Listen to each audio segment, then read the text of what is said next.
Welcome to The Explainer. I am absolutely thrilled you're joining us today because we've got something truly fascinating to look at. We're going to unpack a historical mystery, one that, honestly, at first glance, it just looks like ancient tabloid gossip, but it actually reveals this incredibly profound lesson in preemptive providence. We are diving into the book of Esther, specifically those wild events in chapter 1, to see how a completely chaotic, seemingly trivial dispute in a palace ended up literally changing the course of history. Okay, let's dive into this. It's a staggering question, right? How in the world did a drunken argument in a Persian royal palace end up saving an entire nation from total annihilation? Well, we're going to peek behind the curtain of this massive ancient empire. We're going to see how an incredibly messy, completely unplanned human conflict, just a nasty spat between a king and a queen, was actually the exact mechanism used to execute a perfect unseen plan. It's this incredible behind-the-scenes narrative. But to really grasp it, we kind of need to set the stage first. So, zooming out a bit, the rise of the Persian Empire, which completely replaced mighty Babylon, wasn't just some random historical accident. According to our source material, the prophet Isaiah actually foretold the whole thing. God orchestrated the rise of Persia and its very first king, Cyrus, for a very specific reason. The plan was to let the Israelites finally return to Jerusalem after 70 long years of captivity. King Cyrus literally funded the rebuilding of their temple. So, the empire, with all its vast wealth and sheer power, was already operating as an instrument for a much higher purpose. And that perfectly brings us down the timeline to the fourth Persian king, a guy named Ahasuerus. Now, King Ahasuerus inherited this absolutely sprawling, wildly prosperous empire. He ruled over a territory that was just breathtaking in its sheer size, and he had virtually infinite wealth at his fingertips. But beneath all that immense power and limitless treasure was something else, a massive, unyielding, and incredibly boastful ego. This was a guy who literally had everything, and he desperately needed every single person to know it. He just had to put his absolute success and flawless life on display for the entire world to see.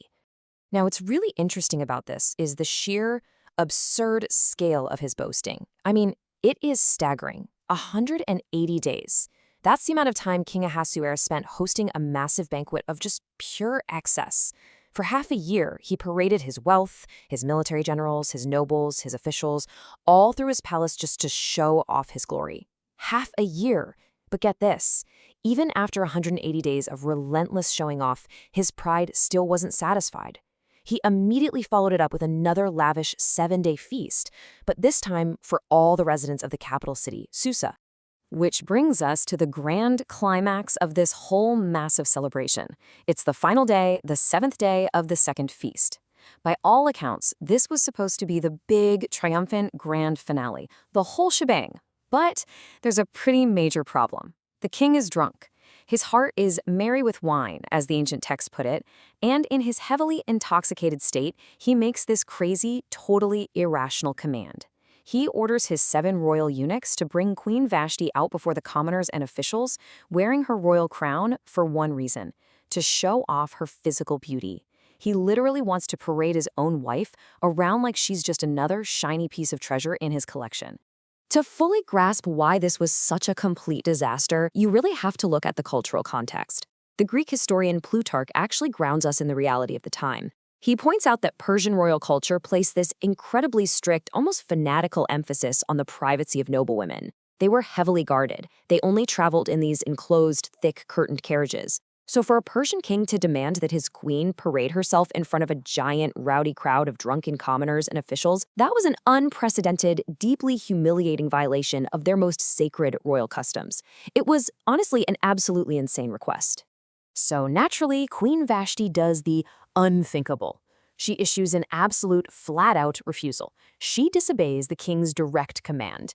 And that single act of defiance completely shatters the king's perfect 187-day celebration in an instant. The king is absolutely furious, just burning with anger. You have to picture this. In front of all his guests, the single most powerful man in the known world is publicly, brutally humiliated by his own wife. The empire's shiny, perfect first family is suddenly and very publicly split apart. The grand finale is completely, utterly ruined. Well, what happens next is this frantic, deeply ironic legal scramble. The king is raging mad, right? But he refuses to just act like some ruthless tyrant. He desperately wants to save face. He needs a legal justification to punish his wife. But here's the problem. There is absolutely no historical precedent for this. A queen refusing to show up to a drunken party wasn't exactly written into the Persian penal code. So the king desperately consults his 7 royal legal advisors, scrambling to find some non-existent law to fix his profoundly embarrassing domestic dispute. And this just builds into an absolutely wild chain of logic. One of the advisors, a guy named Mamusikin, steps up. But, he can't find a law either. So instead, he invents this panicked, snowballing deductive argument. He's like, okay, first, the queen disobeyed. Second, word of this is definitely going to spread to all the noble women in Persia and Media. Third, those wives are going to start despising their husbands. Fourth, endless domestic conflict and contempt will erupt across the entire empire. So, therefore, the final step is obvious. You must banish the queen forever to restore order. I mean, you can't make this up. He absurdly escalates a private marital spat into a literal global national security threat against every single household in the empire.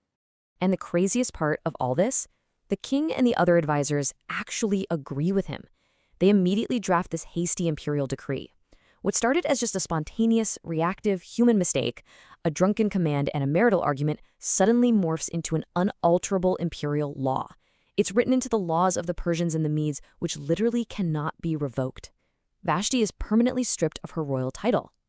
Just like that. So the crucial point is, why do we care? Why on earth is this piece of secular, royal tabloid drama even recorded in the Bible? Why is a story about a pagan king's drunken party and his advisor's terrible legal advice preserved for all of history? It's a profound question, and it really marks a dramatic pivot in our narrative today. We have to pull back from the ancient gossip now and look at the massive theological weight that's sitting just beneath the surface. The answer actually lies in what was happening off-screen. While the royal court was completely distracted by their petty domestic chaos and, protecting their bruised egos, a massive, unseen existential threat was quietly looming over the powerless Jewish people living in the empire. A deeply sinister plot was brewing that would eventually aim to completely exterminate them. The Jewish people were living in a time of relative peace, completely unaware of the devastating danger that was approaching right around the corner.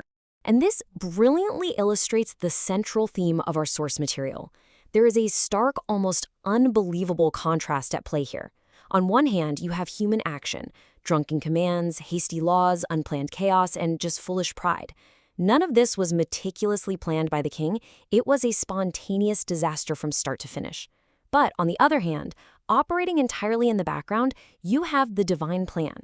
God was using this exact, chaotic, human mess to position Esther to become the next queen. He was setting the stage to save an entire nation. It is literally the ultimate picture of unseen orchestration and perfect divine timing. This exact moment of absolute human folly was the precise mechanism used to pave the way for salvation. Because Vashti was banished, the palace doors were suddenly blown wide open. It created this massive vacuum that allowed Esther, a young Jewish woman, to eventually step right into the role of queen. And it allowed her cousin Mordecai to be positioned perfectly to uncover an assassination plot against the king. Every single bit of this chaos was absolutely required to put the right people in the exact right place to save the Jewish people from extinction long before they even knew they were in danger. The source material draws a very powerful, deeply empathetic application for modern believers today. It specifically addresses those like folks in Chinese house churches who face intense persecution and a feeling of utter powerlessness. It reminds us all that earthly powerlessness absolutely does not equal spiritual defenselessness. True peace, it isn't found by having the political power to influence state leaders or change laws. Peace comes from knowing that God works intimately in those unseen spaces. Just like the Jewish people back in the Persian Empire, the church today is perfectly protected from unseen threats by an invisible hand, a hand that is always orchestrating events for their ultimate good. It completely shifts our entire perspective on how history unfolds, doesn't it? It tells us that what looks like random political chaos is actually just the canvas for divine providence. So I want to leave you with this final, provocative thought to really chew on today. Looking at how perfectly the stage was set in the Persian palace years before the real crisis even hit, do you believe God's protection is already in place before the danger even begins? Thank you so much for joining me on this explainer. Keep learning, keep seeking, and I'll see you next time.